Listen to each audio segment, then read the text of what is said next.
Check this creators on the rise thing. This guy does fingerboarding, which I believe is like tech decks. Tech decks are the Walmart brand skateboards of fingerboards. Oh, really? Tech decks are cringe? Wait, this guy wouldn't be caught dead with a tech deck? Is that facts?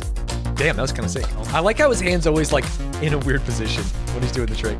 As a kid, I was stuffed animal pilled. Like my toy of choice, besides like reading and video games, was I had just like a ton of stuffed animals, and I would, you know, you'd make them do things. You play in Imagination Land, and this is bringing back nostalgic memories. Cause like in this guy's head, he's fucking shredding. You know what I'm saying? And in my head, my little stuffed animals were doing cool things. The history of fingerboarding. And today I'm going to talk about the history of fingerboarding, at least as I understand it. Fingerboarding has been a creative outlet for skateboarders and enthusiasts for decades. With the advent of newer social media platforms like Instagram and TikTok, we've seen the rise of fingerboarding. TikTok is probably the greatest thing for fingerboarding ever, right? Because no one is going to want to watch a 13.5-minute video on fingerboarding, but everyone wants to see like one cool trick. Fingerboarding has developed Yo, look at this little half pipe. Popular hobby. But when did these miniature skateboards first show up? Everyone knows that fingerboards were invented when X Concepts launched the Tech Deck brand of fingerboards back in 1998. Wow. Right?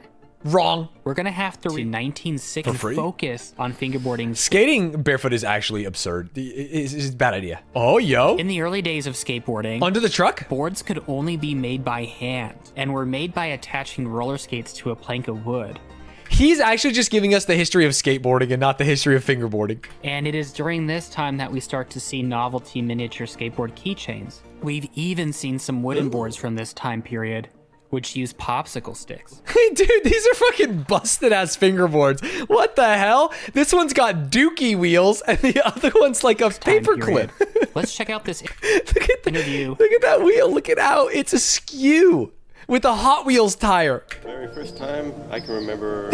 He's got like a documentary style interview. This guy's outside. My first fingerboard. Oh, kid, it was good. It was good. And one of them was this guy, Hernan Troya. He used to take the popsicle sticks from ice creams and kind of bend the tails and started pretending they're skateboards without wheels and stuff.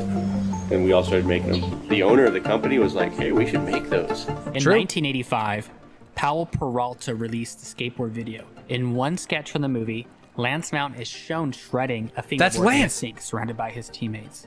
Oh! This is widely considered to be the first large-scale viewing of fingerboarding with the general public. This video, actually, I was making fun of it. Fascinating. In Pissing Fingers 1, we are blessed to see some I'm sorry. I'm sure I heard that wrong. In Pissing Fingers 1, Guess I didn't hear it wrong. He even performs an awesome kickflip that's super stylish on this board. In 1998, X Concepts launched the Tech Deck brand of finger skateboards. Within months of launching, Tech Decks were everywhere. It was during this time where my own experience with fingerboarding began, when a handful of my campmates were flipping around a Tech Deck on a fun box. While I was intrigued, I actually did not participate, and I did not even think about it until a couple months later when... It is crazy that this guy is the fingerboarding guy, and he's like, yeah, it's funny. Back in 98, all these people were using them, and I was like, not interested. It does seem like they were all doing drugs. It's like, yeah, they were all smoking weed, and I wasn't ready for that shit. 1999 was the year that both Fingers of Fury and Flying Fingers were released. Fingers of... This is exactly what I sound like when I'm talking about esports to anyone in the world. It sounds so goddamn goofy. We also saw a fingerboarding tour sponsored by Coca-Cola during this time, where a handful of fingerboarders, including Matt Johnson, traveled internationally. Matt Johnson was literally a professional fingerboarder, sponsored by Coca-Cola, traveling internationally. This was most likely the peak of fingerboarding's popularity. We started to see the emergence of a real professional fingerboard scene. That is an insane tiny skate park. Look at everyone's just watching this guy fucking shred. They're clapping for him. He's the GOAT. It was around 1999 that the first internet-based fingerboarding communities began to pop up. TechDecks.com was one spot where fingerboarders began to congregate. Eventually, TechDeck had issue with the website URL's name. They took the site over and redirected it to I wonder why TechDeck would have a problem with the URL, techdecks.com. and built a large community there. First, there was a forum called Fingerboard Jabber, founded by Rodrigo Ortiz. Fingerboard Jabber? Which was an invite-only forum community for hardcore fingerboarders. Invite only? Can you imagine? This community needs more members and they're gonna gate it? I don't know if you're ready for the real fingerboarding. During these days, fingerboarding in North America was solely focused on online videos. Oh, this required he's ollying the PlayStation games. On meetups. Sheesh. Likewise, over in Germany, we saw Pissing Fingers 1 release on VHS and Pissing Fingers 2 release on DVD. It's crazy that Pissing Fingers came out exactly between the move from VHS to DVD. Pissing Fingers 1 was a VHS copy. Pissing Fingers 2 straight to DVD. It was around this time in 2003 that Mike Schneider joined the fingerboard community and everything changed. Totally revolutionized. I was kidding. This period also saw travelers from other continents making pilgrimages to both Schwarzenbach an der Saale and over Massachusetts to attend major fingerboard events. Bavaria and Massachusetts, the two global hubs of fingerboarding.